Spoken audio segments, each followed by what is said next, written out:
India आजकल, सच खबर हर पल। हेलो दोस्तों, नमस्कार। मैं हूं IPS यादव और आप देख रहे हैं इंडिया आजकल, सच खबर हर पल।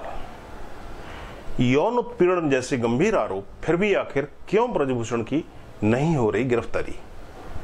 नई दिल्ली जंतर मंतर पर धरना दे रहे देश के जाने माने पहलवान, उनकी याचिका सुप्रीम कोर्ट ने फिर निपटा दी। सुप्रीम कोर्ट ने आखिर क्यों भारतीय कुश्ती महासंघ के अध्यक्ष और बीजेपी सांसद ब्रजभूषण शरण सिंह की गिरफ्तारी के बारे में सॉलिसिटर जनरल तुषार मेहता से नहीं पूछा, जबकि लगातार यह मांग की जा रही है। तो फिर ऐसा क्यों?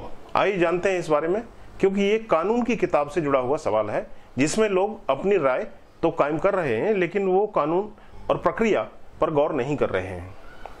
तो आइए जानते हैं क्या है गिरफ्तारी पर मौजूदा व्यवस्था।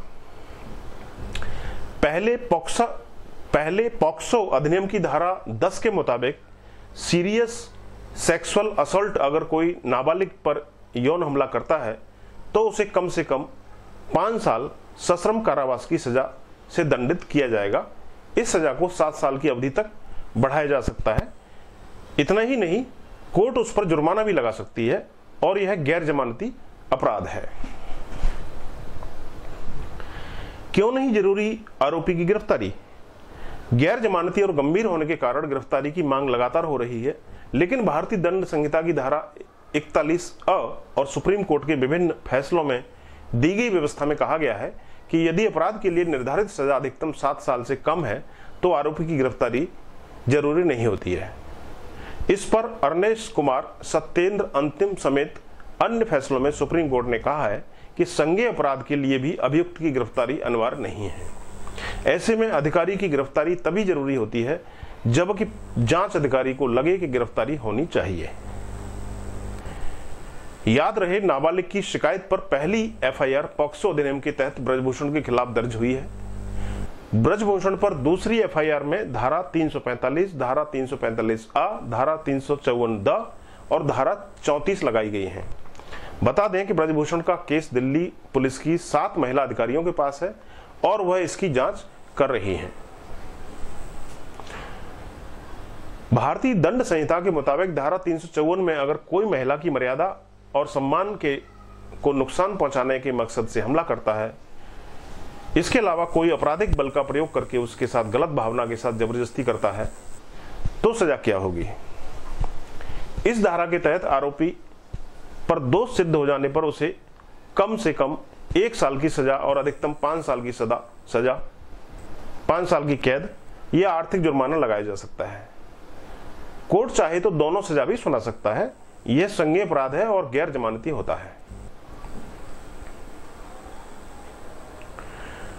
भारतीय दंड संहिता की धारा 354D, यदि कोई पुरुष किसी महिला का पीछा करता है और संपर्क करता है या फिर महिला की इच्छा के खिलाफ या साफ मना करने के बावजूद लगातार बातचीत बढ़ाने का प्रयास करता है, यदि वह इंटरनेट, ईमेल या इलेक्ट्रॉनिक संचार के किसी भी जरिए का उपयोग करके महिला की निगरानी करता है, ऐसी स्थिति में स्टॉकिंग के तहत दोषी माना जाएगा।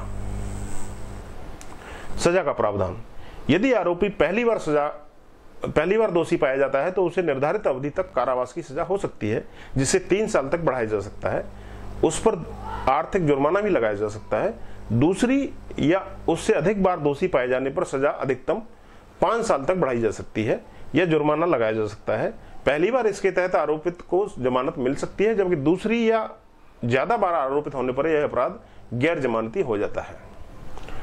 भारतीय दंड संहिता की धारा 354A के तहत यदि कोई व्यक्ति किसी महिला या बालिग लड़की को शारीरिक संपर्क या अवांछित और स्पष्ट यौन संबंध बनाने का प्रस्ताव देता है या अनुरोध करता है, इसके अलावा महिला की इच्छा के बिना उसे अश्लील या यौन संबंधी टिप्पणियां करता है, तो ऐसे में वो यौन उत्पीड़न के अपराध का दोषी होगा।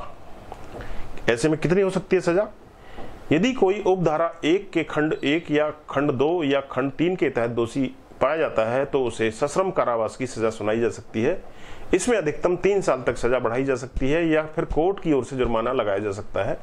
कोर्ट सजा और जुर्माना एक साथ भी सुना सकती है। यदि कोई उपधारा 1 के खंड 4 में दोषी पाया जाता है तो उसे किसी एक अवधि के लिए कारावास की सजा हो सकती है। जिसे 1 साल तक बढ़ाया जा सकता है या आर्थिक जुर्माना या दोनों की सजा मिल सकती है।